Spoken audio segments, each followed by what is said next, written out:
अज्ञातवास की अवस्था में पांडवों का पता लगाने के लिए बहुत से शास्त्रों की संख्या में गुप्तचर अलग अलग देशों में भेजे गए थे। वो ग्रामों में, राष्ट्र में, नगरों में, जंगलों में, ऋषियों के आश्रमों में गुप्त रूप से जानकारियां लेते हुए विचरण कर रहे थे। सब वापस पहुंचे, गिने हुए 2-4 दिन ही रह गए थे। सब सभा में पहुंचे, जहां भीष्म जी, कर्ण जी, कृपाचार्य जी, द्रोणाचार्य जी, दुर्योधन, ये सब बैठे हुए थे। अलग अलग देश प्रांतों से सब गुप्तचर वापस हुए। गुप्तचर बोले महाराज दुर्योधन से, हमने कोई देश नहीं बचा, कोई जंगल नहीं बचा, कोई आश्रम नहीं बचा, निर्जन गुफाएं, लताओं के समूह, गुल्म, कोई ऐसा नहीं बचा जहां मैंने ढूंढा ना हो। ऊंचे ऊंचे पर्वतों के शिखर, देश, जन समूह के स्थान, शून्य स्थान, तराई के गांव, बाजार, नगर, कहीं भी पांडवों का पता नहीं लगा। आपका कल्याण है, क्योंकि आप पांडवों से ही तो भयभीत थे। मुझे ऐसा लगता है कि वो मृत्यु के गाल में समा गए। गुप्तचरों ने कहा, हमने रथियों में, हाथियों में, घोड़ों के बीच में सब जगह जा जा करके देखा, कहीं तो छुपे मिलेंगे, कहीं पता नहीं चला। हां, इतना पता चला है कि उनके सारथी, उनके रथ, उनके घोड़े द्वारिकापुरी में भगवान श्री कृष्ण बलराम के पास हैं। क्योंकि उस जब अज्ञातवास को जा रहे थे तो उनको वहां भेजा था, और धौम्याचार्य जी को भेजा था द्रुपद देश।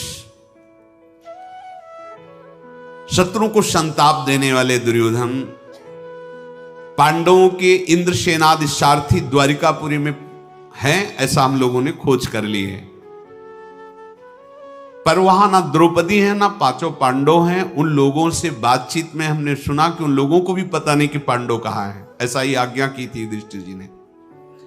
इसलिए हम सबका निर्णय है कि वो मारे गए, कोई अजगर लील गया हो या दावानल में नष्ट हो गए हो, वो है नहीं, जीवित नहीं है। अब हमारे लिए क्या आज्ञा है? पांडवों को ढूंढने के लिए कोई जगह ऐसी नहीं बची जहां हम लोगों ने ढूंढा ना हो। हां, एक बात अगर आपकी पकड़ में आवे तो अभी अभी हमें अपने गुप्तचरों से, जो गुप्तचरों के प्रधान थे, पता चला है कि विराट नगर में महाबली सेनापति 10,000 हाथियों का बल रखने वाला कीचक मारा गया है। इससे अगर आपका कोई सूत्र बैठे तो आप देख लीजिए। बकाया वहां पूरे विराट नगर को छान लिया है, 5 पांडव नहीं है। श्मशान भूमि में कोई गंधर्व उनके 105 भाइयों को भी मार दिया है, और मारने का कारण कोई सैरंध्री है। अब आप इस पर विचार कर लीजिए और मुझे आज्ञा कीजिए। राजा दुर्योधन दूत की बात पर विचार करके सोचते रहे और सभासदों से कहा, कार्यों के अंतिम परिणाम को ठीक ठीक समझ लेना अत्यंत कठिन है। इसलिए आप लोग पहले अपने अपने विचार प्रकट कीजिए। जो आपने अभी सुना कीचकवध, और यह भी सुना कि सर्वत्र ढूंढ लिए गए, नहीं मिले। 13वां वर्ष पूर्ण होने वाला ही है। अगर पूर्ण हो गया तो सत्य प्रतिज्ञ पांडव निश्चित हमारा नाश कर देंगे। सत्यव्रती पांडव मद की धारा बहाने वाले गजराज के समान, भारी विषधर के समान वो हम पर टूट पड़ेंगे। इसलिए अभी समय है, 1-2 दिन 3 दिन जल्दी से ढूंढ लिया जाए तो 12 वर्ष का वनवास और 1 वर्ष का अज्ञातवास, अगर पहचाना नहीं गए तो भारी विपत्ति हम सब पे पड़ने वाली है। कर्ण ने कहा कि अब इन गुप्तचरों को छोड़ो, अब हम गुप्तचर तैयार करते हैं। ये और जन समुदाय में तो जाए, पर ये सन्यासी, महात्मा, सिद्ध, इनके आश्रमों में भी जाए, सबसे विनय पूर्वक पूछे, सेवा भावना करके कि आप ध्यान के द्वारा देखो पांडव कहां हैं। ऐसा पाप भावना में अनुरक्त रहने वाले दुशासन ने कहा कि जैसा कर्ण कह रहे हैं, इन्हीं के विश्वास पात्र गुप्तचरों द्वारा पता लगाया जाए। जल्दी से पांडवों की खोज की जाए। घूम घूम करके गुप्तचर शीघ्रगामी घोड़े के द्वारा जाकर पता लगाए, कहीं ना कहीं तो पांडव होंगे ही। और अगर कहीं ऐसा जैसा समाज में बताया गया कि अजगर लील गया या दावानल में, तो फिर मुझे कोई चिंता की बात नहीं, क्योंकि मेरा राज्य फिर निष्कंटक है। द्रोणाचार्य जी ने कहा, मूर्खता की बात मत करो। जो धर्मशील है, जितेंद्रिय है, कृतज्ञ है, धर्मात्मा है, ऐसे युधिष्ठिर को कोई अजगर ले जाए, दावानल जला दे, ऐसे शब्द भी उच्चारण मत करो। मैं अपने अनुभव की बात कहता हूं, इस समय काल की भी सामर्थ्य नहीं कि पांडवों को नष्ट कर दें। पांडव हैं, सुरक्षित हैं जहां भी हैं। खूब सोच विचार कर लो, विलंब किया तो सब मारे जाओगे। धैर्य पूर्वक विचार करो, उनकी पता लगाओ। शुद्ध चित्त, गुणवान, सत्यवान, नीतिवान, पवित्र, तेज के पुंज, धर्म का साक्षात स्वरूप युधिष्ठिर को कोई मार सके, अभी ऐसा समय नहीं आया है। इसलिए मेरी बात जल्दी सोचो। ब्राह्मणों को, गुप्तचरों को, सिद्धों को जल्दी भेजो और पता लगाओ। अगर समय पूरा हो गया तो फिर एक ही उपाय है, युद्ध, दूसरा उपाय नहीं है। भरतवंशियों में श्रेष्ठ पितामह भीष्म जी ने कहा, वेद शास्त्रों के ज्ञाता, तत्वज्ञानी, धर्मों का रहस्य जानने वाले आचार्य द्रोण जो बोल रहे हैं, परम सत्य बोल रहे हैं। पांडवों का बाल भी बांका नहीं कर सकता, ना अजगर ना दावानल। क्यों? क्योंकि भगवान श्री कृष्ण का वो दासत्व स्वीकार किए। ये महाभागवत भीष्म जी ने कहा कि उनका कोई बाल बांका, धर्म रता नित्यम केशवानुगता सदा, वो सदैव धर्म में रहते हैं और केशव भगवान श्री कृष्ण के अनुगत हैं, शरणागत है। उनको कोई मार सके ऐसा नहीं हो सकता। पांडव अपने धर्म और पराक्रम से सुरक्षित है, जल्दी खोज करो। 13वां वर्ष बीतने ही वाला है। तुम लोगों की जो धारणा बन रही है ना कि वो मारे गए, अजगर लील गया, ऐसा कुछ नहीं। पांडव सुरक्षित है। मैं पहचान बता रहा हूं, उस पहचान के अनुसार खोजो। जिस नगर में धर्मराज युधिष्ठिर विराजमान हैं, वहां सब धर्म का आचरण करने वाले दानशील, उदार, विनयी, लज्जाशील होंगे। जहां महाराज युधिष्ठिर विराजमान करते हैं, वहां प्रसन्नता छाई रहेगी, सत्यपरायणता, हृष्ट पुष्ट, कार्यकुशल होंगे। जहां महाराज युधिष्ठिर विराजमान है, वहां दूसरों का दोष देखने वाला कोई नहीं रहेगा, ईर्ष्यालु नहीं होगा। वो स्वयं धर्म में तत्पर, इसलिए उनके आसपास सब धर्मात्मा होंगे। जिस जनपद में गौ सेवा अधिक हो रही हो, जहां की गौएं हष्ट पुष्ट हो, निश्चित वहां ढूंढो, युधिष्ठिर विराजमान होंगे। बाहरी लक्षणों से पहचाने जा सकते हैं। जो मैं कह रहा हूं तत्काल, नहीं तो समय व्यतीत हो रहा है। शरद्वान के पुत्र कृपाचार्य जी ने कहा कि वयोवृद्ध भीष्म की जो वार्ता है वो परम सत्य है। मेरा भी अनुभव कि पांडव मारे नहीं जा सकते, वो जीवित है।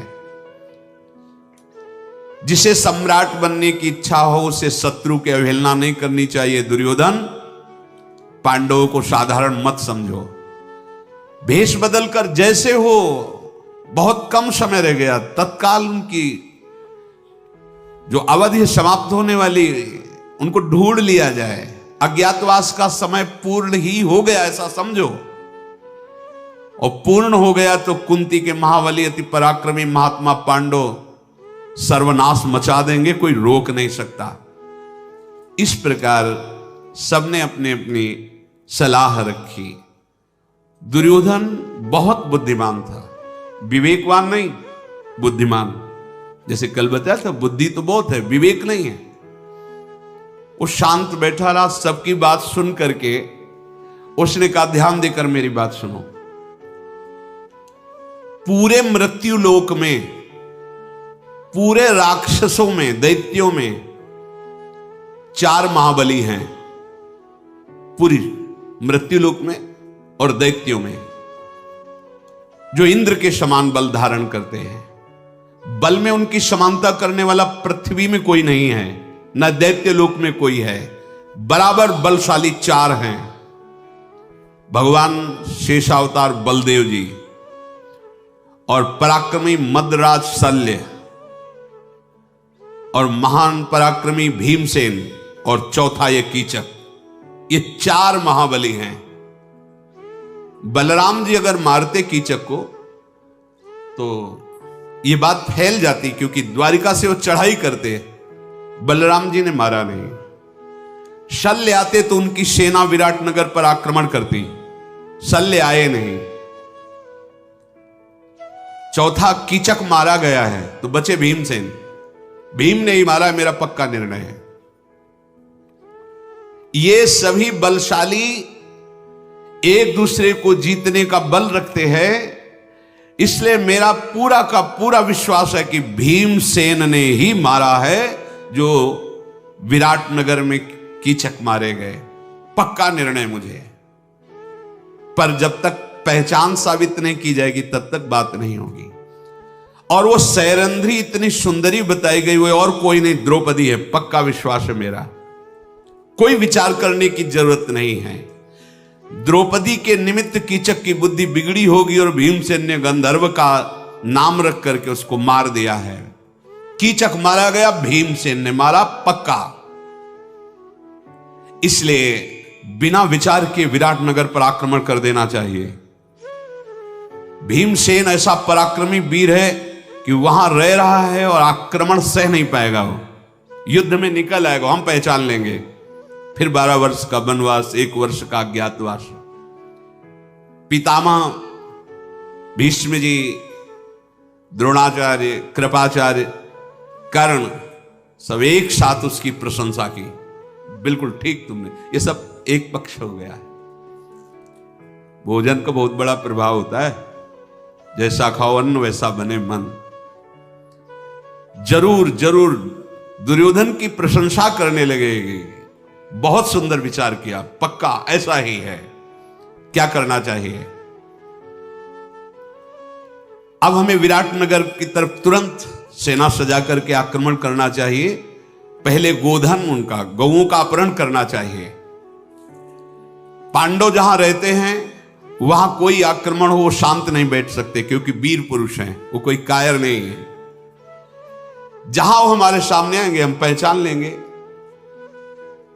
जहां पहचान लिए तो हमारा संकट दूर हो जाएगा। त्रिगर्त देश के राजा महाबली सुशर्मा भी वहां बैठे हुए थे, जिनको बहुत बार कीचक ने पीट पीट के भगाया था। कीचक मारा गया। अब उनकी जलन विराट पर थी, तो उन्होंने कहा कि मुझे आदेश करो, एक तरफ से हम अपनी सेना सहित आक्रमण, दूसरी तरफ से आप घेर लो विराटनगर को। कर्ण ने दुर्योधन से कहा, बहुत सुंदर बात, दोनों तरफ की चढ़ाई में जरूर पांडव निकल पड़ेंगे और हम उन्हें पहचान लेंगे। बलपूर्वक कीचक ने बहुत से राजाओं को सताया है। मत्स्य नरेश बहुत बार जो विजय प्राप्त की वो कीचक के बल से। विराट में इतने सामर्थ्य नहीं है।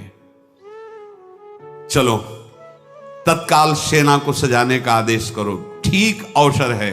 विराट के यहां रत्न धन सब हम ले लेंगे, बंदी बना लेंगे विराट को और सब आपस में बांट लेंगे, गोधन रत्न आदि सब। इसलिए सेना को सुसज्जित किया जाए, कई टुकड़ियों में बांट दिया जाए। पितामह भीष्म, आचार्य द्रोण, शरद्वान पुत्र कृपाचार्य, ये सब ने स्वीकृति दे दी, हां ऐसा ही किया जाए। जिधर आक्रमण का निश्चय किया गया, कौरव के सैनिक उधर तैयार होकर चलने लगे। सुशर्मा ने त्रिगर्त के साथ अर्थात अपने देश के सैनिकों के साथ जो दिशा निश्चित की गई उधर चल पड़े। भयानक सेना कौरवों की, अरे जिसमें भीष्म जी, द्रोणाचार्य जी, कृपाचार्य जी, अश्वत्थामा, कर्ण आदि, और सुशर्मा भी बहुत बलवान, सब विराटनगर की तरफ चल पड़े। सप्तमी की तिथि को अग्निकोण की तरफ से सुशर्मा ने चढ़ाई की और अष्टमी को निश्चित किया गया था। कौरव दूसरी तरफ से आक्रमण करके जो उनकी गौशालाएं थी, पहले गोधन का अपहरण करेंगे। 13वां वर्ष भली भांति पूर्ण हो चुका जब ये नगर में चढ़ाई के लिए पहुंच गए। अब इसमें समय लगा, पूरे अज्ञात वर्ष का समय पूर्ण हो गया है। व्यतीतः समयः सम्यक वसताम वै पुरोत्तमे, पूरा समय हो गया। ये युद्ध प्रारंभ होने के पहले ही समय 1 वर्ष का अज्ञातवास सम्यक पूरा हो गया। सुशर्मा ने वेग से आक्रमण किया और लाखों गौवें विराट की अपने अधिकार में कर ली। बड़ा कोलाहल मच गया, धूल उड़ रही थी। जितने भी गोपगण बलवान रक्षा में थे, कहां उस राजा की सेना और कहां गोपगण। पर गोपगणों ने रक्षा का प्रयास किया, पर उन सैनिकों के भाले, मूसल, फरसे, भिंदीपाल, इन सब अस्त्रों के प्रहार से वो छिन्न भिन्न हो रहे थे। ग्वाले भयभीत होकर के भागे और महाराज विराट की सभा में जाकर के कहा कि सावधान हो जाइए, आपकी गौओं का अपहरण त्रिगर्त देश के नरेश सुशर्मा ने आक्रमण करके अपने अधीन कर लिया और बहुत से ग्वालों, जो सेवा करने वाले ग्वाले, उनको मार दिया गया है। आप जल्दी अपने गौ रक्षा कीजिए। हमारा तिरस्कार करके उन्होंने हमारे भाइयों को मार दिया, गोप जनों को, और गौओं को हाँक कर लिए जा रहे हैं। आप छुड़ाने की चेष्टा कीजिए, नहीं आपका यश और आपकी गौएं ये दोनों आपके हाथ से चली जाएंगी। राजा तो एकदम घबरा गए। तत्काल, ये पहले से पता हो तो तैयारी होती, रथ, हाथी, घोड़े, पैदल सबको तत्काल आदेश किया सैनिक तैयार हो जाएं। वो सुवर्णमय रथ पर स्वयं विराट विराजमान हुए और अपने जो परिकर के भाई बंधु थे उनको तैयार किया। जब रथ जोत रहे थे तो कंक ने कहा युधिष्ठिर जी ने कि हमें ऐसा लगता है कि आपके यहां जो घोड़ों की रक्षा करता है और जो गौओं की रक्षा करता है और जो रसोइया है, ये महावीर हैं, इनके लक्षणों से पहचान में आता है। और महाराज मैं 4 प्रकार के धनुर्वेद की प्रकांड जो पद्धतियां हैं उनका मैं ज्ञाता हूं, केवल पासे ही चलाना नहीं जानता हूं। आप अनुमति दीजिए कि मैं आपका रसोइया और आपके जो घोड़ों की सेवा में और जो गौ की सेवा में, अर्थात नकुल सहदेव, ये चारों आपके साथ हो जाएं तो आपकी सुरक्षा अच्छी हो जाएगी। मत्स्यराज ने कहा कि पासे चलाना और रसोई बनाना, गौ सेवा करना, शुभ सेवा अलग है, लेकिन युद्ध में वो महाराज आप चिंता मत करें। मैंने देखा है, क्योंकि मैं महाराज युधिष्ठिर के पास आत्मवत रहा हूं ना, तो ये लोग भी सेवा में ही थे वहां, क्योंकि सबने अपना परिचय दिया था। मैं युधिष्ठिर की गौ सेवा करता हूं, मैं अश्व सेवा करता हूं, मैं युधिष्ठिर का रसोइया हूं। तो कहा मुझे परिचय है। ये ऐसे बलशाली कि जहां ये खड़े होंगे वहां पराजय हो ही नहीं सकती। राजा ने कहा यदि तुम्हारी ऐसी परीक्षा की हुई बात है तब तो जैसे रथ कवच हमने धारण किए वैसे आप लोग धारण कीजिए। अनायास महान पराक्रमी पांडवों ने नकुल, सहदेव, भीम और युधिष्ठिर ये तैयार हो गए। रथों पर बैठकर बड़ी प्रसन्नता से नगर से बाहर निकले। दिन ढलते ढलते घेर लिया जाकर सुशर्मा को, जो गौओं का अपहरण किए थे। महाबली भीमसेन की गदा के आगे कोई टिक थोड़ी रहा था और युधिष्ठिर का भाला प्रसिद्ध था, कई कई सैनिकों को एक प्रहार में नष्ट कर देना। युद्ध महाराज विराट भी कोई साधारण नहीं, पर उस कोटि के बलवान नहीं जिस कोटि के पांडव बलवान हैं। युधिष्ठिर ने व्यूह रचना तत्काल की अपने भाइयों की, नकुल, सहदेव, भीम, युधिष्ठिर, चारों ऐसे ढंग से और घेर लिया। और महाराज विराट रथ के द्वारा अपने सैनिकों के घेरे से रण कौशल दिखाते हुए त्रिगर्त के 500 रथी, 800 घुड़सवार, 5 महारथी मारकर गिरा दिए और सुशर्मा पर धावा किया। विराट ने सुशर्मा पर प्रहार किया। सुशर्मा रणोन्मत्त होकर के विराट को बाणों से बींधने लगा। महाराज युधिष्ठिर ने देखा कि विराट तो घिर रहे हैं।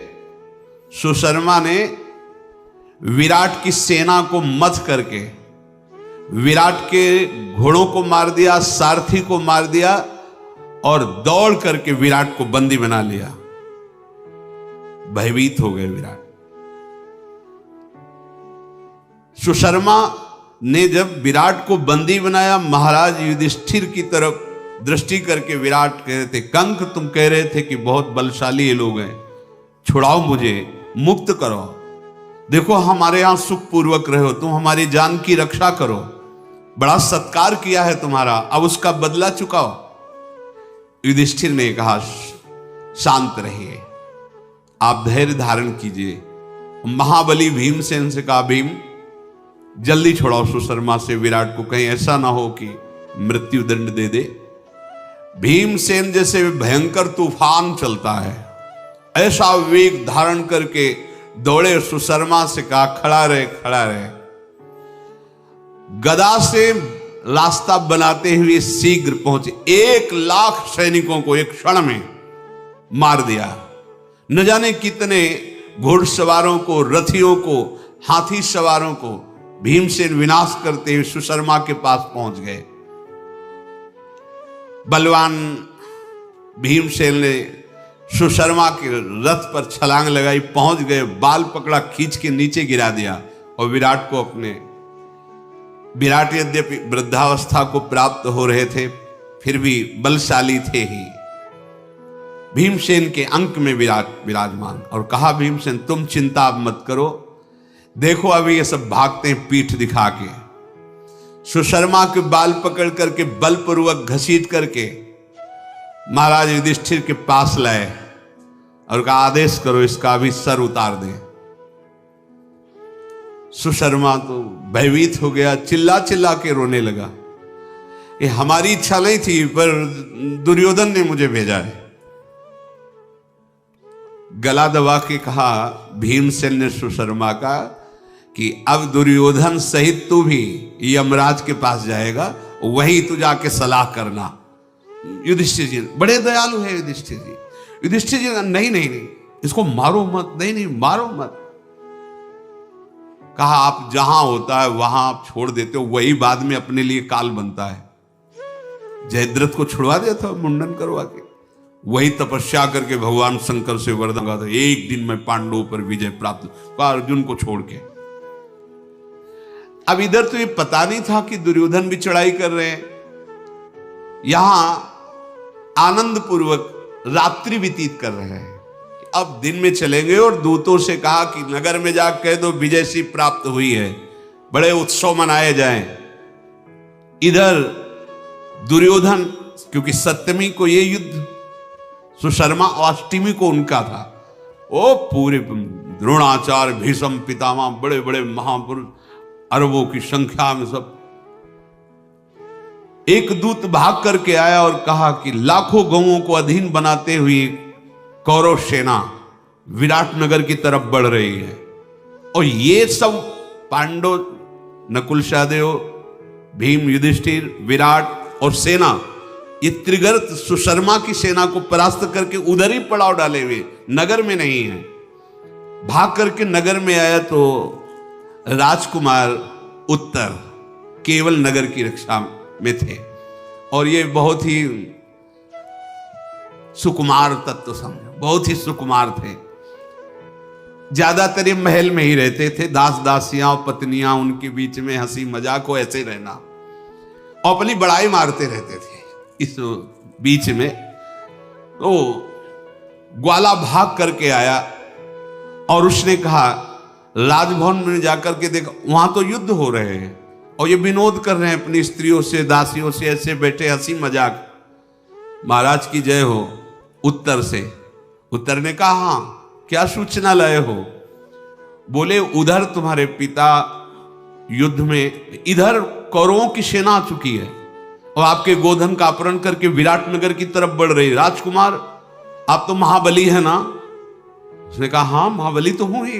तो बोले आप कौरवों की सेना को रोकिए, चल के परास्त कीजिए, चल करके आप अपने गोधन को छुड़ाइए और नगर की रक्षा के लिए। अब स्त्रियों के सामने क्या कहे? कुछ लोग ऐसे होते हैं जो वीरता स्त्री और बच्चों के बीच में, और जब वीरों के सामने पहुंचते हैं तो पसीना आ जाता है। उन्होंने कहा कि युद्ध तो मैं कर सकता हूं कौरवों से, भीष्म से भी कर सकता हूं, मैं सुयोग्य हूं, इस समय मैं राष्ट्र का स्वामी हूं, क्योंकि महाराज युद्ध में गए तो पूरा अधिकार मेरे हाथ में है। अगर मेरे पास कोई उत्तम सारथी होता तो मैं अर्जुन जैसी वीरता दिखा सकता था। तो सैरंध्री द्रौपदी जी वही थी, देखा ऐसे और कहा अर्जुन जैसी वीरता दिखा सकते? बोले सैरंध्री तो तुम हमें छोटा मोटा वीर समझती हो? बोले नहीं, मैं तो महावीर समझती हूं तुमको, लेकिन अर्जुन को कभी देखा है? कहा देखा नहीं पर सुना है, मैं अर्जुन जैसी वीरता दिखा सकता हूं अगर सारथी मिल जाए। उत्तर ने स्त्रियों के बीच में अपनी बड़ाई मैं ऐसा बोली, बड़ी उत्साहजनक प्रशंसाजनक बातें की। उस ग्वाले ने कहा महाराज यहां बैठ के प्रशंसा करने का समय नहीं, सेना आगे बढ़ती चली आ रही, आप कुछ कीजिए। उन्होंने कहा कोई सारथी होता तो चल देते, अब सारथी कोई नहीं है, हमारे योग्य सारथी चाहिए। युद्ध के लिए तो मैं पूर्ण समर्थ हूं, पर सारथी चाहिए। जैसे वज्रधारी इंद्र दानवों को भयभीत करते हैं, वैसे मैं शांतनु नंदन भीष्म को, दुर्योधन को, द्रोणाचार्य को, कर्ण को, अश्वत्थामा को, सबको भयभीत कर दूंगा। बृहन्नला दूर खड़ी थी, हंस रही थी देख देख के कि अभी देखा नहीं होगा तुमने भीष्म आदि को, इसलिए ऐसा मेरे सामने क्या 2 मुहूर्त में सबको परास्त कर दूंगा। जब ऐसी वो डींग हाक रहे थे तो सैरंध्री नजदीक आई और कहा राजकुमार आपकी बातें सुन के तो आपको ऐसा लगता है विश्व के अद्वितीय वीर आप हैं। हां तुम्हें कोई संशय? तो बोले आप कुछ वीरता भी तो दिखाइए ना, बार बार ग्वाला कह रहा है कौरववंशिया है, सारथी नहीं है कोई इसलिए। नाचना ना आता हो तो बोले आंगन टेढ़ा है इसलिए मैं नाच नहीं सकता, वैसे तो मैं बहुत अच्छा नाच लेता हूं। हाँ सैरेंद्र ने कहा सारथी की व्यवस्था मैं कर दूं, जो खांडो प्रस्थ को जलाने वाले गांडीव धनुषधारी अर्जुन हैं उसी के बल से खांडो प्रस्थ जला, ऐसा सारथी कौन है? अपने घर में रहने वाली बृहन्नला, ये सारथी बोलेगी। राजकुमारियों को नचाती ये सारथी। मान लो द्रौपदी ने कहा जो सैरेंद्र थी, मान लो कि साक्षात अर्जुन ही है, ऐसी कला इसमें है। अगर ऐसा है तो देख लो प्रयास करके, राजी हो। अब तो डर लगने लगा कि सारथी भी मिल रहा है। जिन दिनों अर्जुन की सहायता भगवान श्री कृष्ण दावानल रूप महान खांडोवन को जलाया तो यही थे प्रधान, यही थे जिसे बृहन्नला समझ रहे हो, यही सारथी थे। उत्तर ने कहा वैसे इसको सारथी बनाना तो मुझे शोभा नहीं देगा कि एक नपुंसक सारथी हो, पर अगर तुम्हें अनुभव है ऐसा तो तुम देख लो, बात करो। द्रौपदी ने कहा हमारी तो बात हो गई है, क्योंकि हम वहां थी जब महाराज युधिष्ठिर के यहां ये सारथी थे ना, तो वहां मैं सेवा में रहती, मैंने देखा है इनका बल, आप आदेश करो तैयार करें इन्हें। उत्तर ने कहा तो फिर भी मेरा बल देख लेना, अगर सारथी मिल गया तो कौरव हार गए निसंदेह। सैरंध्री ने कहा कि अपनी बहन से बोलो कि जाके प्रार्थना करे बृहन्नला से। तो उत्तर ने उत्तरा से कहा बहन तुम जाओ और प्रार्थना करो कि वो हमारी सारथी बन जाए। उत्तरा नजदीक गई और अर्जुन से प्रेम पूर्वक बोली, बृहन्नले हमारे राष्ट्र में बड़ा संकट उपस्थित हो चुका है, पिताजी दूसरी दिशा में युद्ध में हैं और कौरव पक्ष बहुत बलवान आक्रमण करते, और मेरे भैया बड़े वीर हैं, आप उनकी सारथी बन जाएंगे बस थोड़े दिन के लिए। अभी उनका सारथी नहीं है, इसलिए वो ऐसा कह रहे हैं। बृहन्नले, अगर सारथी बन गई तो युद्ध कला में मेरे भैया कितने प्रवीण ये तुम देख लोगी। उत्तरा ने कहा, सुना है तुम अर्जुन के सारथी रहे हो। वो कहा, हां मैं सारथी रहा हूं,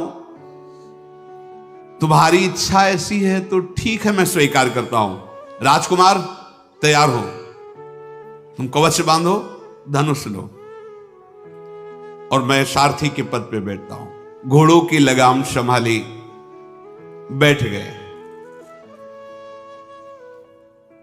अब वो तो सर्वगुण संपन्न साक्षात गांडीव धनुषधारी अर्जुन है। देर नहीं लगा, सामने पहुंचा दिया। वो खड़े होके जे ही देखा भीड़ तो कांपने लगे, पसीना आ गया, बैठ गए और कहा, बृहन्नला देखो हम स्त्रियों के बीच में तो बोल के आ गए, मेरी सामर्थ्य नहीं कि मैं खड़ा रह सकूं। अरे बोले, महाराज आप तो बड़ी वीरता की बातें कर रहे थे, अभी तो हमने परिचय ही नहीं दिया। देखो वो श्वेत वस्त्र धारण जो किए हुए खड़े हैं, वो कुरुवंश के पूजनीय भीष्म पितामह हैं, वो द्रोणाचार्य है। विराट कुमार ऐसे ऐसे बता रहे, और वो कूदे रथ से, भाग पड़े। जब पीछे मुड़ के देखा तो है ही नहीं, दौड़ करके उन लोगों पे चोटी संभाली, साड़ी कमर में बांधी, दौड़ करके पकड़ करके लाए और कहा, ये वीरों को शोभा देता है, तुम क्या जाके महल में बात करोगे। बोले, मुझे जीवित रहना है, मुझे मरना नहीं है ऐसे महावीरों से। देखो तुमने प्रतिज्ञा की है, तुम्हें जाने तो दूंगा नहीं, युद्ध करना पड़ेगा तुम्हें, क्योंकि मैं जिसका सारथी बनता हूं उसको कभी परास्त का मुख नहीं देखना पड़ता, पराजय का। गौओं को बिना वापस लौटाए और इन सब कौरवों को परास्त किए बिना हम तुम्हें जाने नहीं देंगे। शैलेंद्री ने तुम्हें विश्वास दिलाया था कि मैं बहुत कार्यकुशल योद्धा हूं, आप चिंता न करो, जिसके साथ मैं होता हूं वहां विजय होती है। उत्तर बोला, ये सफेद पोशाक में कौन दिखाई दे रहे? तो उनका अद्भुत महापुरुष भीष्म पितामह है। आयों का मत्स्य देश की तरफ रथ मोड़ो, इनको तो देखा नहीं जा रहा, ऐसे दूरदर्श दिखाई दे रहे। गांवें चली जाएं, विराटनगर चला जाए, मुझसे से कोई परवाह नहीं, मेरे प्राण बचाओ। ऐसा कह करके बाण सहित धनुष फेंक करके राजकुमार उत्तर रथ से कूदे और भयभीत होकर भाग पड़े। बृहन्नला पीछे से कहती जाए, राजकुमार वापस आ जाओ, ये छत्री का कार्य नहीं है पीठ दिखा के भागना, अभी तो युद्ध किया ही नहीं, तुम भयभीत होकर भाग रहे हो, ये उत्तम बात नहीं है। ऐसा कहकर कुंती नंदन अर्जुन रथ से कूद पड़े और दौड़ करके बड़ी शीघ्रता से राजकुमार को पकड़ा, अपनी अजानबाहु लंबी लंबी भुजाओं में बांध लिया और कहा, तुम्हें जाने नहीं देंगे, तुम्हें युद्ध करना होगा। वो चिल्ला चिल्ला के रोने लगे, मुझे छोड़ दो। अर्जुन को हंसी आ रही थी, इतना वीर बन रहा था, अभी तो युद्ध की बात सुनकर इसकी हालत ऐसी हो रही। अर्जुन की जब छाती से लगा, जब अर्जुन ने ऐसे तब उनको लगा कि ये मेरे हृदय में एक अपार बल सा आ रहा है, जैसे राख में छिपी हुई आग, ऐसे ही ये बृहन्नला के भेष में कोई तेजस्वी महापुरुष है। उत्तर को ऐसा अनुभव हो रहा है, निश्चय ये कपट वेशधारी कोई महापुरुष है, साधारण नहीं है। मालूम होता है कि ये किसी कार्य के निमित्त से ऐसा वेश धारण किए हुए हैं। और कौरवों ने जब उत्तर को पकड़ने के लिए दौड़े थे तो अर्जुन को जो चाल, उनका दौड़ना, ये देखकर आपस में सलाह करने लगे, ये तो साक्षात अर्जुन है। निश्चय निश्चय ये जो राजकुमार उत्तम को अपनी बाहों में भरे हुए ये गांडीव धनुषधारी अर्जुन है। सैनिकों ने कहा कि जैसा श्री कृष्ण का बल, बलराम का बल संग्राम भूमि में होता है, ऐसे ही ये जो नपुंसक का वेश धारण किए हुए हैं, इनकी बाहुओं में दिखाई दे रहा है पक्का ये अर्जुन है। अर्जुन ने ऐसे उत्तर को पकड़े हुए और एक हाथ से उसके बाल पकड़े हुए थे, लाए रथ पे बैठाला। उत्तर रोते हुए विलाप करते हुए बोला, वृन्नले तुम जो कहोगे मैं तुम्हें दे दूंगा, जितने मोहरे कहोगे, जो जो कहोगे, हमें छोड़ दो, बस हमें छोड़ दो, मैं जीवित रहना चाहता हूं, मरना नहीं चाहता। सुनो, मैं 100 मोहरे दूंगा तुम्हें और स्वर्ण जटित बहुत से वैदूर्य मणि, ये सब तुम्हें दूं, तो मुझे छोड़ दो, मुझे जाने दो। अर्जुन ने कहा कि अगर ज्यादा रोना धोना करोगे तो आप सुनो, हमें गुस्सा आ जाएगा, चुपचाप बैठो। भय से आतुर शुद्ध बुद्ध खो करो अर्जुन के पास बैठे, महावीर कौरवों के पक्ष में है। देखो तुम मेरे बाहुबल से सुरक्षित हो, तुम्हें बिल्कुल इन वीरों से नहीं डरना चाहिए। मैं बड़ा दुर्धर्ष वीर हूं, तुम्हें परिचय नहीं इसलिए तुम घबरा रहे हो। दुर्गम है ये, जितनी सेना तुम देख रहे हो अकेले मुझे पार नहीं कर सकती कौरवों की सेना। तुम केवल मेरे सारथी बनकर बैठे रहो, मैं तुम्हें बताता रहूंगा कैसे चलाना है, कहां पहुंचाना है। देखो तुम ये ना समझो कि मैं केवल बोल ही रहा हूं, मेरे प्रहार को ना भीष्म जी सह पाएंगे और ना द्रोणाचार्य जी सह पाएंगे, ना कृपाचार्य।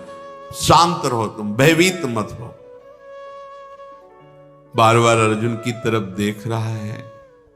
भीष्म जी, द्रोणाचार्य जी, कौरव महारथी, ये सब एक बार में चिल्ला पड़े, ये अर्जुन ही है, ये नपुंसक वेश में अर्जुन ही है, दूसरा कोई नहीं है। भरद्वाज नंदन श्री द्रोणाचार्य जी बोले, देखो देखो, जैसे प्रचंड वायु किसी से नहीं रुकती, ऐसे ये अर्जुन किसी से रोके नहीं रुकेगा। ये नपुंसक वेश में समस्त शस्त्रधारियों में श्रेष्ठ महान नरुदर मेरा प्रिय शिष्य अर्जुन, यह मैं पहचान गया इसके नेत्रों से, इसकी चाल से। संदेह मत करो, ये अर्जुन ही है। ये वो शत्रुओं को संताप देने वाला महापराक्रमी सब्यसाची मेरा शिष्य है, जिसके सामने खड़े होने पर कोई देवता, कोई लोकपाल, कोई असुर युद्ध में पीछे नहीं लौटा सकता। इसलिए सावधान हो जाओ सब। कर्ण ने कहा, आचार्य आप तो अपने शिष्य के गुणों का ही वर्णन करते रहते हैं, कभी हमारी तरफ भी देख लिया करे। ये अर्जुन कुछ नहीं है, ये दुर्योधन केवल आदेश करें, हमारी 16वीं कला के बराबर भी नहीं है। दुर्योधन ने कहा, वाह मित्र, तुम ही एक ऐसे जो मेरा हृदय शीतल कर देते हो। अंगराज, अब तो कोई चिंता की बात नहीं, क्योंकि अर्जुन को पहचान लिया गया है। अब इन्हें 12 वर्ष का वनवास और 1 वर्ष का अज्ञातवास पुनः भोगना पड़ेगा। इधर अर्जुन ने कहा, रथ घोड़े की लगाम संभाल और वो समी वृक्ष उसके समीप ले चल।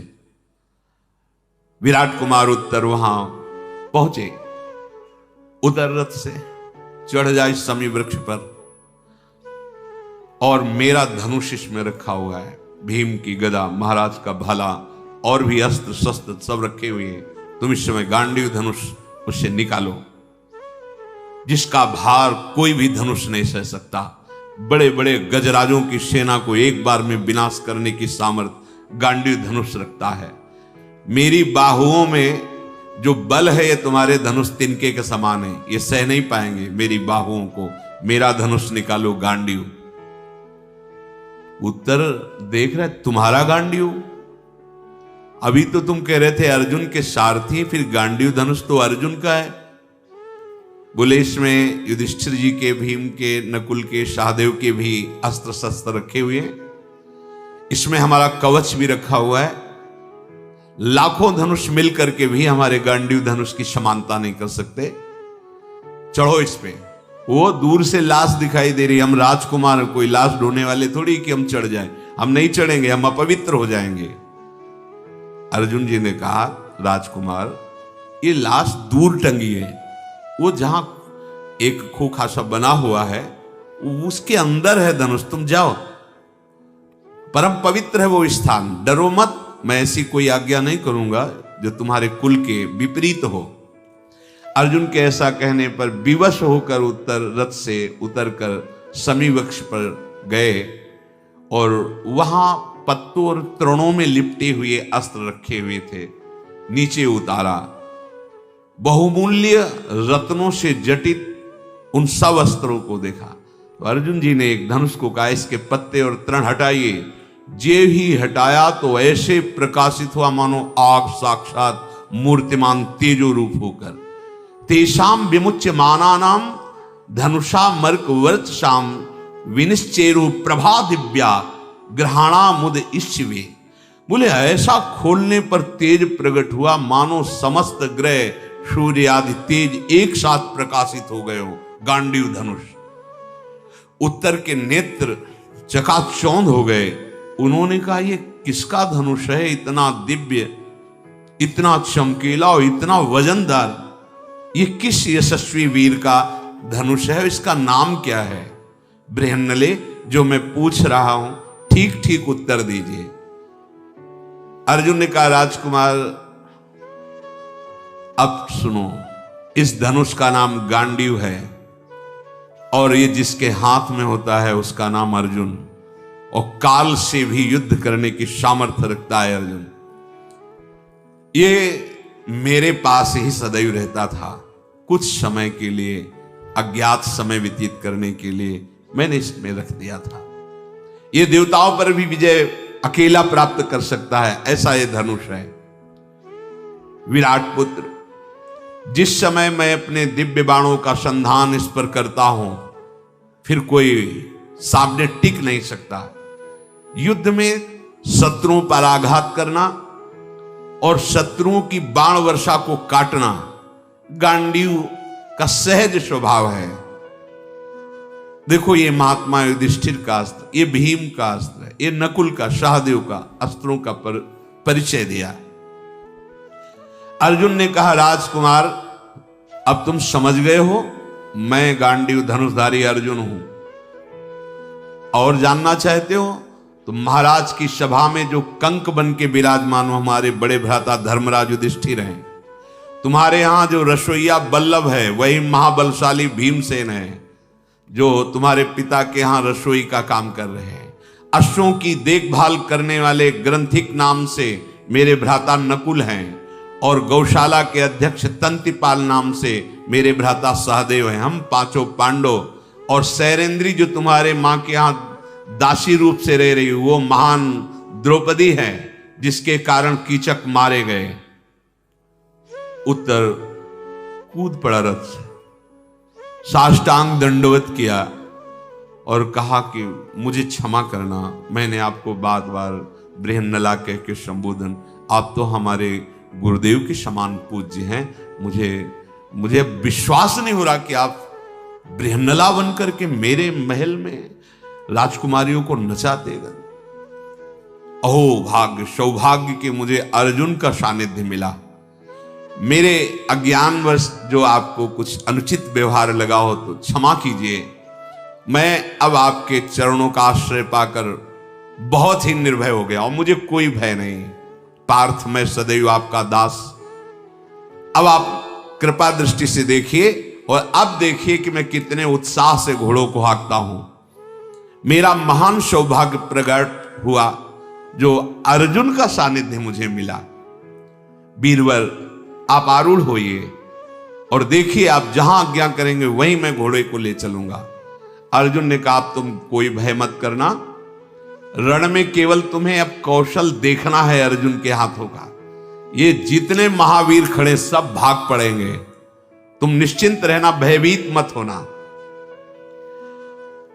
मेरे इन सब तरकशों के जो बाण हैं वो अंदर से उत्साहित हो रहे हैं चलाने के लिए, क्योंकि 12 वर्ष का वनवास, 1 वर्ष का अज्ञातवास सहने के कारण मेरे भी हृदय में प्रबल वेदना हो रही कि इनको दंड दें। सुनो, कुछ क्षण मौन रहना और शांत होकर जितने दिव्यास्त्र प्राप्त किए थे सबका स्मरण किया। सब दिव्यास्त्र साक्षात रूप से प्रकट हो गए। अर्जुन ने कहा, जिस समय मैं जैसा स्मरण करूं आप कृपा करके उसी समय उपस्थित हो जाए। सब दिव्यास्त्रों ने कहा, मैं आपके मन में ही वास कर रहा हूं, आप बस स्मरण कीजिए, जिस समय जिसका स्मरण करेंगे हम सेवा में उपस्थित रहेंगे। ये सब देख करके उत्तर ने कहा, महाराज एक प्रश्न का उत्तर दे दीजिए, आप इतने महान होकर नपुंसक बनकर के क्यों रहे महल में? कैसे नपुंसकता को प्राप्त हो गए? मेरी ये बात समझ में नहीं आ रही। आप बाहरी वेश छुपा लेते, लेकिन परीक्षण हुआ था आपका, आप नपुंसक थे, आपका परीक्षण पिताजी ने कराया था, आप नपुंसक थे, तो बाहरी भेष ही नहीं, आप वास्तविक नपुंसक थे। ऐसा कैसे हो सकता है कि परीक्षण भी सही हो और आप अर्जुन भी हो? अब मुझे संशय नहीं है, पर मेरे अंदर एक अब भी प्रश्न है कि अर्जुन नपुंसक कैसे हो सकते हैं? तो अर्जुन ने बोला, मैं उर्वशी के शाप से नपुंसक भाव को प्राप्त हुआ था। पूर्व काल में भाई युधिष्ठिर की आज्ञा से देवलोक गया, उस सभा में उर्वशी ने मेरे को देखा, मैंने उर्वशी को देखा, पर मेरा देखने का हेतु था कि वो मेरे वंश की मूल हेतु जननी है, तो मैं अपलक नेत्रों से देखता रहा कि मेरे वंश की पूर्वज है, तो ये बड़ी वंदनीय है। पर उसको ऐसा लगा कि मैं काम भाव से देख रहा हूं, इसलिए देवराज इंद्र ने प्रेरणा करके हमारे पास भेजा। तो हमने उनसे कहा कि कुंती माता के समान आप पवित्र हैं हमारे लिए, हम कभी ऐसी भावना से स्वीकार नहीं कर सकते। तो वो हमें नाराज होकर शाप दे दिया कि जा नपुंसक हो जा। पर देवराज इंद्र ने उस शाप को 1 वर्ष के लिए सीमित कर दिया, जो अज्ञातवास में तुम्हारे महलों में व्यतीत हुआ। अब देखो मैं पूर्ण स्वस्थ हो गया हूं, शाप खत्म हो चुका है। राजकुमार, तुम्हें मालूम होना चाहिए कि अब मैं अपने स्वरूप को प्राप्त हो चुका हूं। महापराक्रमी अर्जुन ने हाथों से वो जो चूड़ियां आदि पहने थे निकाल के फेंक दिया और दस्ताने पहने गांडीव धनुष संचालन के लिए। अपने घुंघराले केशों को बांधा और कहा कि तुम शीघ्र रथ को आगे बढ़ाओ। धनुष की टंकार प्रत्यंचा चढ़ाकर जे ही टंकार की गांडीव की, तो ऐसा लगा मानो 2 हिमालय आपस में टकरा गए हो। भयानक शब्द पृथ्वी को विदीर्ण करता हुआ कौरव की सभा के जितने घोड़े थे घुटने टेक दिए। कौरव पक्ष के जो रथियों में बड़े बड़े महारथी, बड़े बलवान अश्व जोते हुए थे, जो ही गांडीव की टंकार की ऐसी भयंकर टंकार थी, घुटने टेक दिए। सब महारथियों के होश उड़ गए। उत्तर घबरा रहा है। उत्तर से कहा, चढ़ और ये ध्वजा हटा अपनी, सिंह की ध्वजा, जा समी वृक्ष के समीप सम्मान से रख दे। और अर्जुन ने चिंतन किया अपनी ध्वजा का, तो बहुत अट्टहास करते हुए वीर महाबली हनुमान जी जिस पर विराजमान, वो कपित ध्वजा करके रथ पे विराजमान हो गई। जे भी कपित ध्वज विराजमान हुआ, अर्जुन ने कहा, घोड़े और नजदीक ले चलो। महाबली अर्जुन अपने देवदत्त नामक शंख को जे ही बजाया तो सबके रोंगटे खड़े हुए। ऐसा भयानक शंखनाद, वेगशाली घोड़े थरथराने लगे। द्रोणाचार्य जी प्रसन्न हुए, बोले अब समझ में आया, ये गांडीव की टंकार और ये शंख की गर्जना मेरे शिष्य अर्जुन की है। यद्यपि विपक्ष में है पर प्रसन्नता हो रही है। उत्तर घबरा गया, उसने कहा अब दोबारा शंख मत बजाना, ने हमारे हृदय की गति रुक जाएगी। इतनी जोर का शंखनाद, हमने रणभेरिया सुनी है, हाथियों की चिघाड़ सुनी है, शंखनाद भी सुने, पर ऐसा शंखनाद हमने कभी नहीं सुना। ये तो बहुत, और जैसा शंखनाद वैसे हनुमान जी की गर्जना। हनुमान जी विराजमान है ध्वजा पे, महाबली हनुमान, धनुष की टंकार, हनुमान जी की गर्जना और शंख की ध्वनि, हाहाकार मच गया कौरवों की सेना में। अर्जुन ने कहा, सावधान उत्तर, अब दोबारा शंखनाद कर रहा हूं। अब दोबारा जे ही शंखनाद और धनुष की टंकार की, द्रोणाचार्य, भीष्म पितामह, कृपाचार्य, अश्वत्थामा, बड़े बड़े वीर, सब सावधानी के स्वर में बोल। सावधान मतलब दूसरी शंख ध्वनि का मतलब अब बाण प्रहार। हमारे शस्त्र छूट रहे हैं, घोड़े अप्रसन्न हो रहे हैं। द्रोणाचार्य जी कह रहे हैं सूचना हो रही है विनाश की, भाग जाओ, जिसे भागना नहीं अर्जुन छोड़ेगा नहीं। दुर्योधन ने कहा कि आपके मुख से शोभा नहीं देता आचार्य द्रोण, एक अकेला अर्जुन और इतने सब महारथी, कैसी बात आप कह रहे हो। कृपाचार्य, भीष्म पितामह, अश्वत्थामा, कर्ण और हमारे जैसे वीर जहां हैं, वो एक अर्जुन क्या कर लेगा। फिर पहली बात तो 13वां वर्ष अभी पूरा नहीं हुआ, आप लोग धर्म को जानने वाले हैं, अभी अज्ञातवास का समय पूरा नहीं हुआ। आप सब कहिए जान गए हैं कि अर्जुन है, वो स्वीकार करे, क्योंकि वो सत्य प्रतिज्ञा। अगर आप सब कहेंगे कि अज्ञातवास पूरा नहीं हुआ तो युद्ध नहीं करेंगे, 12 वर्ष का वनवास, 1 वर्ष का अज्ञातवास फिर स्वीकार कर लेंगे। हमने गणना की है, अज्ञातवास अभी पूरा नहीं हुआ। इसका प्रमाण स्वयं भीष्म जी दें, क्योंकि धर्म का परम ज्ञान भीष्म जी को है। सब भीष्म जी की तरफ देखने लगे। भीष्म जी ने कहा कलाह काष्ठाश्च युज्यन्ते मुहूर्ताश्च दिनानि च अर्धमासश्च मासाश्च नक्षत्राणि ग्रहस्तथा ऋतवश्चापि युज्यन्ते तथा संवत्सरापि एवं काल विभागेन कालचक्रम प्रवर्तते। सुनो समस्त रथी महारथियों, कला, काष्ठा, मुहूर्त, दिन, मास, पक्ष, नक्षत्र, ग्रह, ऋतु, संवत्सर, ये सब का ध्यान रखते हुए मैं कह रहा हूं, उस घड़ी से जिस घड़ी से ये वनवास के लिए निकले हुए थे, इन पक्ष मास आदि के समय के बढ़ने घटने से, ग्रह नक्षत्रों की गति के व्यतिक्रम से हर 5वें वर्ष में 2 महीने अधिक मास बढ़ जाते। 2.5 पौने 3 वर्ष में 1 अधिक मास। 13 वर्षों के पूर्ण होने के पश्चात भी पांडवों के 5 महीने 12 दिन अधिक व्यतीत हो चुके हैं चांद्र वर्ष के अनुसार। चांद्र वर्ष चंद्र गणना से 354 दिनों का 1 वर्ष होता है चंद्र गणना से, और सौर वर्ष सूर्य गणना से 365 दिनों का 1 वर्ष होता है। इस हिसाब से सूर्य संक्रांति के हिसाब से पांडवों के 13 वर्ष 6 दिन हुए हैं। 365 दिनों वाली गणना से 13 वर्ष 6 दिन हो चुके हैं, और चांद वर्ष की गणना के अनुसार से 13 वर्ष 5 महीने 12 दिन हो गए हैं। निकल गया, अज्ञातवास पूरा हो गया, चाहे चांद्र वर्ष की गणना से हो या सौर वर्ष की, सूर्य वर्ष, तो दोनों में से ये आगे है। सूर्य की गणना से 6 दिन आगे है, 13 वर्ष 6 दिन, और चंद्र वर्ष की गणना से 13 वर्ष 5 महीना 12 दिन आगे है, इसलिए उनका अज्ञातवास पूरा हो चुका है। पांडवों ने जो प्रतिज्ञा की थी अक्षरशः पालन उन्होंने किया है। अर्जुन ऐसे नहीं है कि वो अपने सत्य धर्म को छोड़ दें।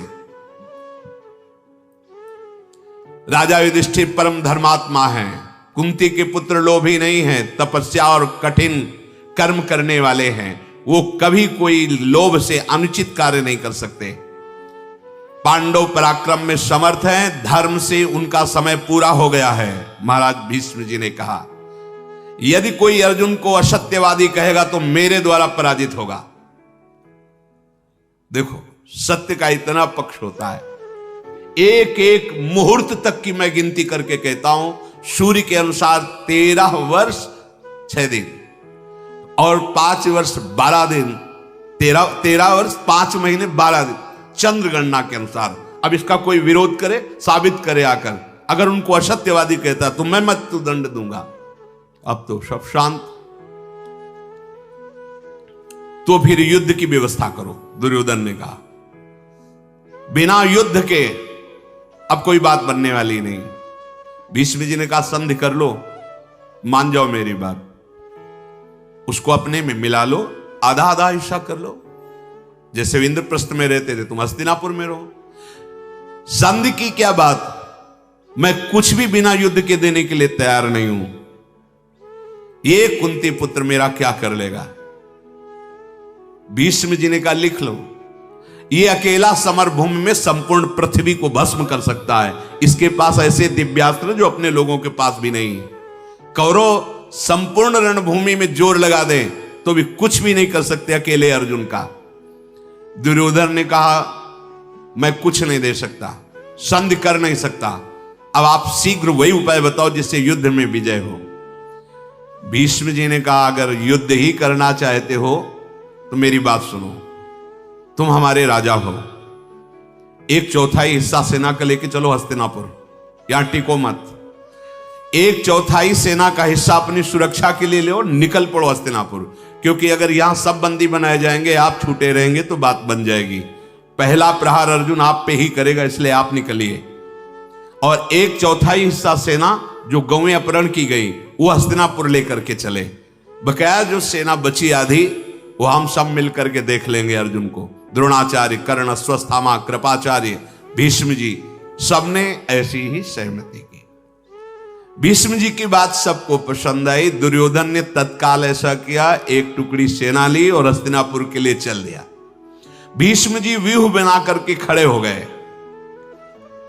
भीष्म जी आचार्य से कहा, द्रोणाचार्य से आप बीच में खड़े हो, अश्वत्थामा वाम भाग में, कृपाचार्य सेना के दक्षिण भाग में, कर्ण कवच धारण करके सेना के आगे, और मैं संपूर्ण सेना की सुरक्षा के लिए पीछे खड़ा होता हूं। महान धनुर्धर ये सब वीर ऐसा व्यूह रचना की।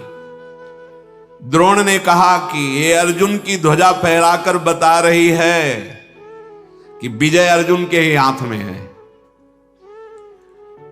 रथी अतिरथी महावीर जितने हैं सब सावधान हो जाए, क्योंकि गांडीव पर जिस समय बाण चढ़ेंगे तो संभालना मुश्किल हो जाएगा। ये देखो मेरे 2 बाण चरणों में गिरे आके, 2 बाण कान के पास से गए। भीष्म जी ये 2 बाणों से मेरा शिष्य मेरे को प्रणाम कर रहा है, और 2 बाणों से जो कान के पास गए आज्ञा ले रहा है, तो मैं आज्ञा देता हूं अपने शिष्य अर्जुन को कि वो मुझे भी युद्ध में परास्त करके विजय प्राप्त करे। यह है प्रणाली। गुरु विपक्ष में है पर मर्यादा युक्त, वहां जाके पैर नहीं छूना है, बाणों से चरण स्पर्श और बाणों से ही आज्ञा मांगना।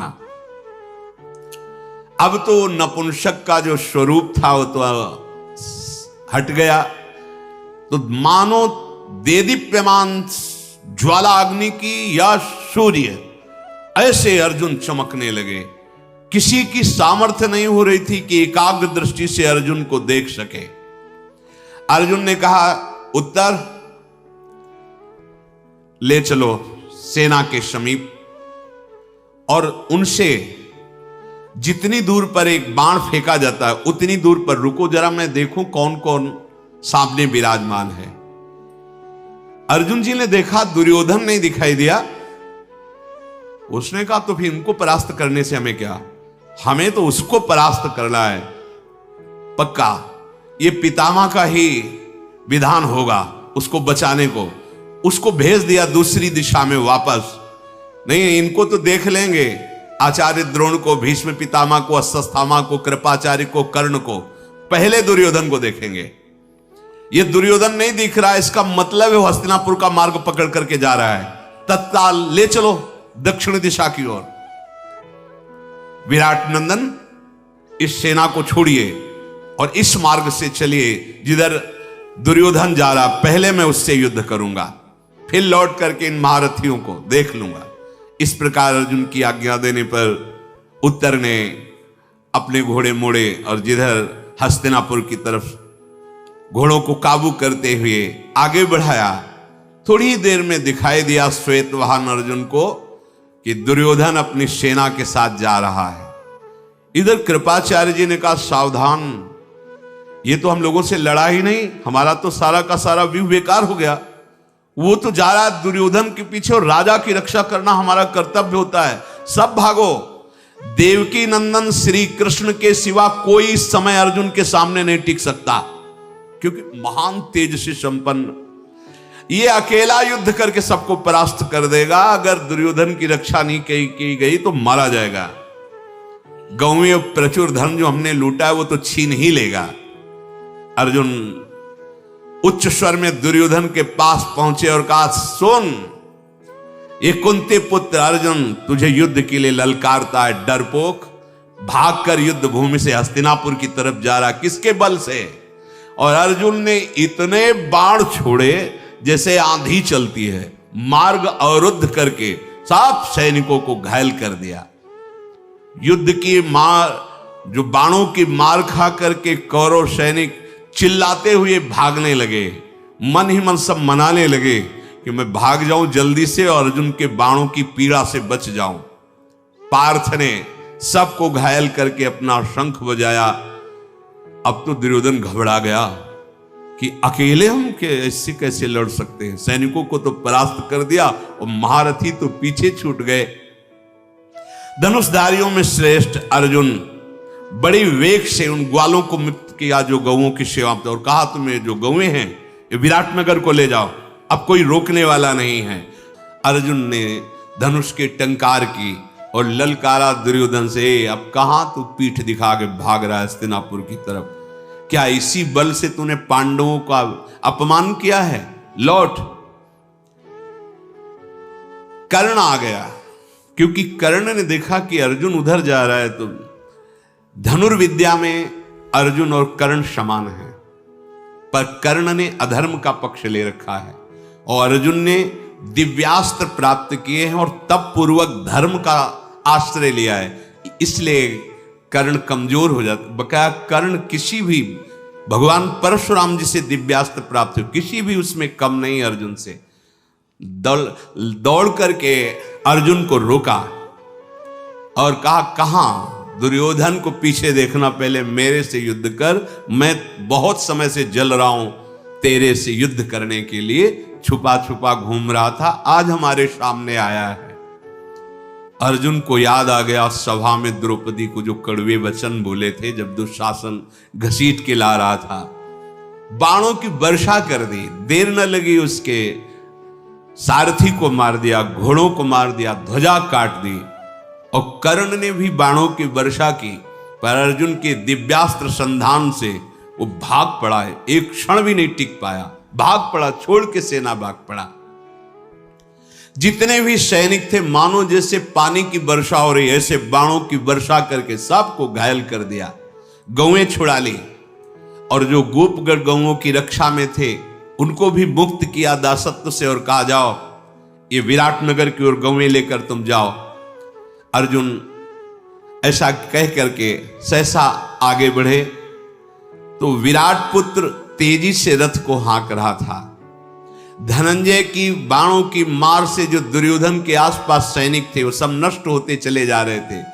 जैसे प्रचंड आंधी वृक्षों को उखाड़ती चली जाती है, ऐसे रथ की सेना, हाथियों की सेना, घुड़सवार सेना, पैदल सेना, इनको नष्ट करते हुए अर्जुन आगे बढ़े।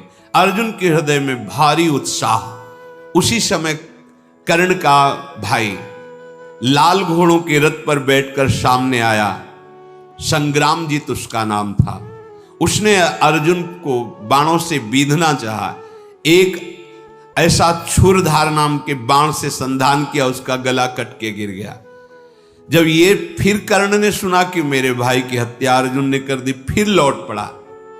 अब वो अर्जुन से बड़े बल से युद्ध कर रहा है। कर्ण का साहस देखकर अर्जुन ने कहा, देख तेरे साहस और तेरी गति को, अभी तो भागा था, अभी मैं फिर रोकता हूं।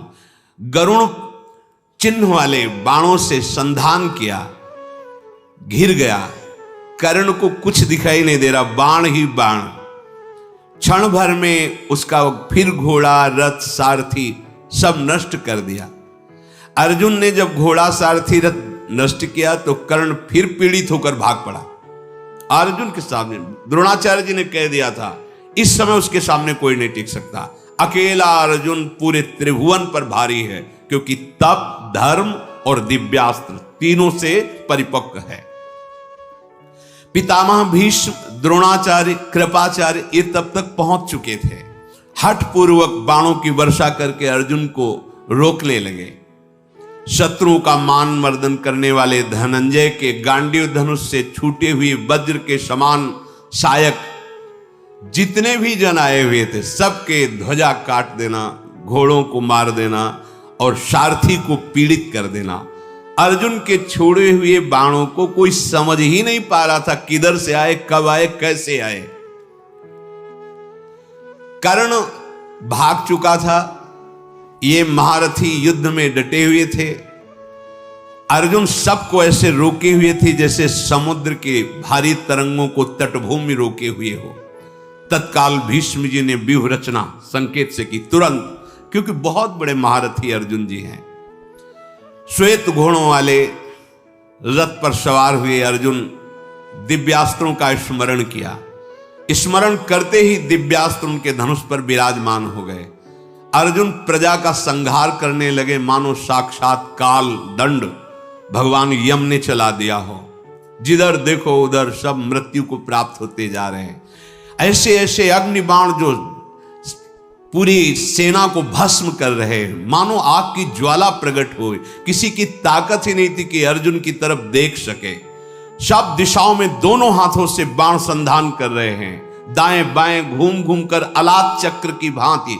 किसी को लक्ष्य नहीं बन पा रहा अर्जुन के मारने का, इतनी शीघ्रता से अर्जुन बाण संधान कर रहे हैं।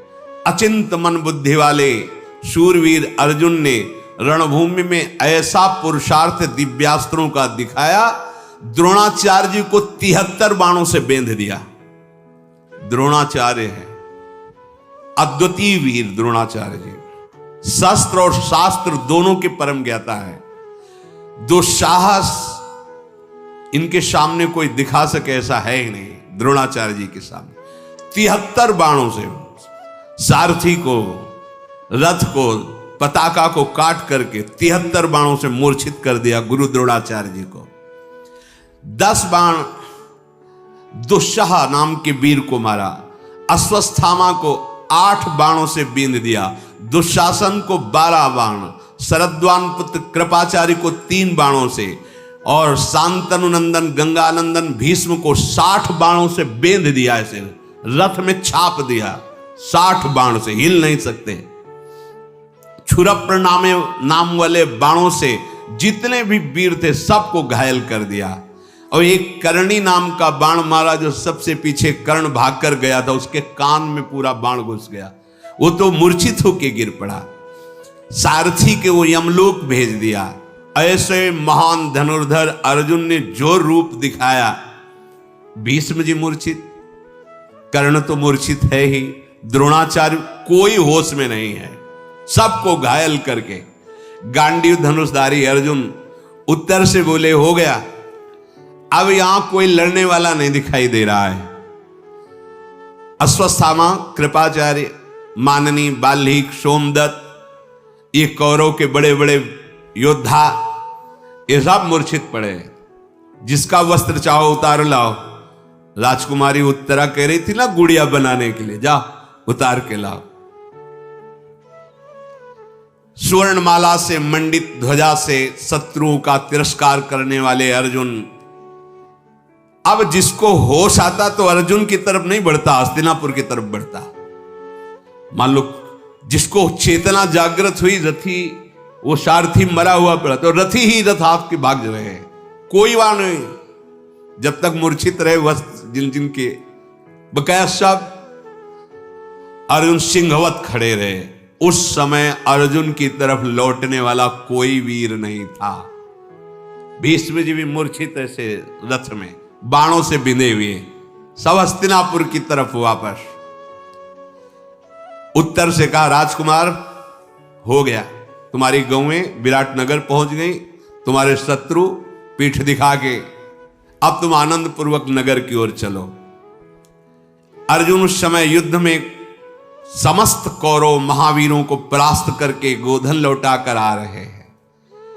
कौरव दल के जो कुछ सैनिक वहां छुपे हुए थे वो भाग करके आए, अर्जुन के सामने अस्त्र रख करके घुटने के बल होकर के कहा, मुझे मारना नहीं, मैं आपकी शरण में हूं, आप धर्म का रहस्य जानने वाले हैं।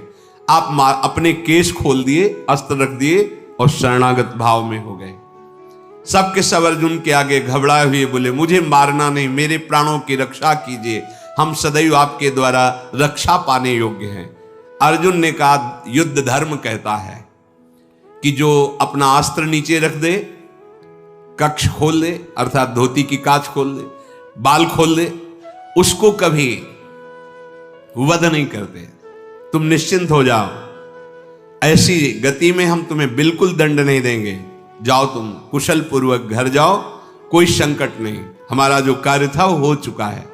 सैनिकों ने अभययुक्त वाणी सुन करके कहा, तुम्हारी आयु बढ़े, तुम्हारी कीर्ति बढ़े और तुम ही हमारे राजा बनो। ऐसा हस्तिनापुर के सैनिकों ने आशीर्वाद देते हुए प्रणाम करके वापस हुए। अर्जुन उनको जीवन दान देकर विराट नगर की ओर लौट रहे हैं। कौरव सेना शत्रुहंता पार्थ की मार से पीड़ित होकर सब वापस हो गई है।